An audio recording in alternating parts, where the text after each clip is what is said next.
A college education, it's often part of the American dream, but it's a dream denied for many high school graduates who grew up in the United States but are illegal immigrants. Each year, U.S. high schools graduate 65,000 undocumented teens who have lived here for at least 5 years.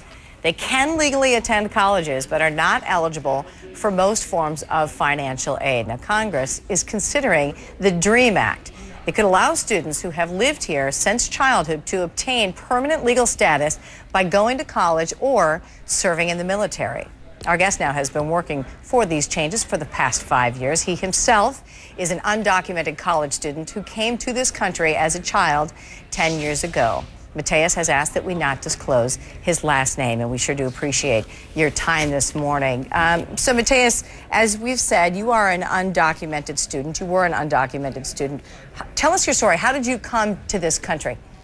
Thank you, first of all, for having me, Ms. Collins. And I came to this country almost 10 years ago from Argentina, just as the country was headed towards enormous economic collapse that's very well documented.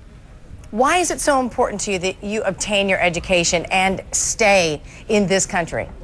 Well, when my parents decided to come to this country,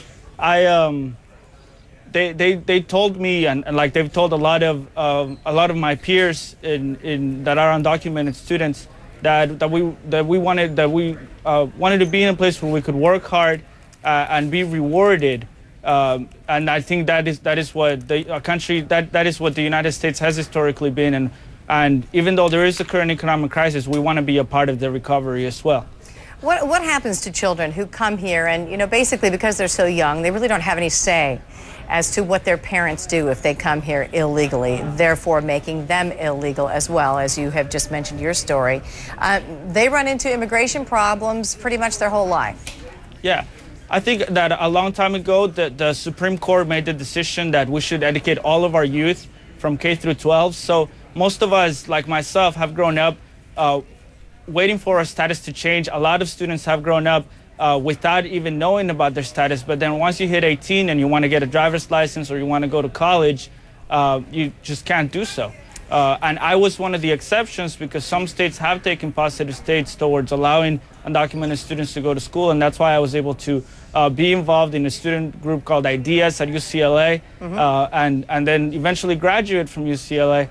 And students, we've found each other, and we've come together in online portals and statewide networks, and we really want the DREAM Act to let us be a part of society like we feel we have been all our lives. What sort of pushback do you get, though, Matias, maybe from when you were in college, from other fellow college students? I mean, do you hear from people, hey, you know what, you don't deserve to be here?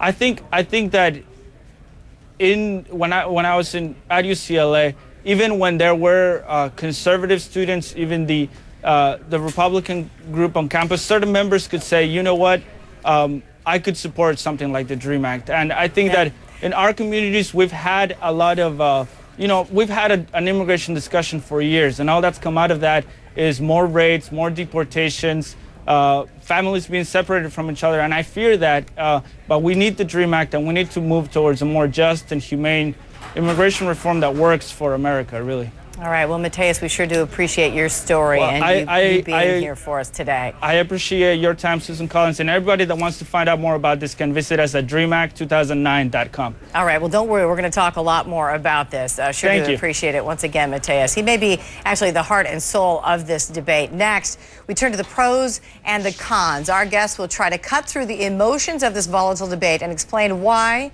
you should care.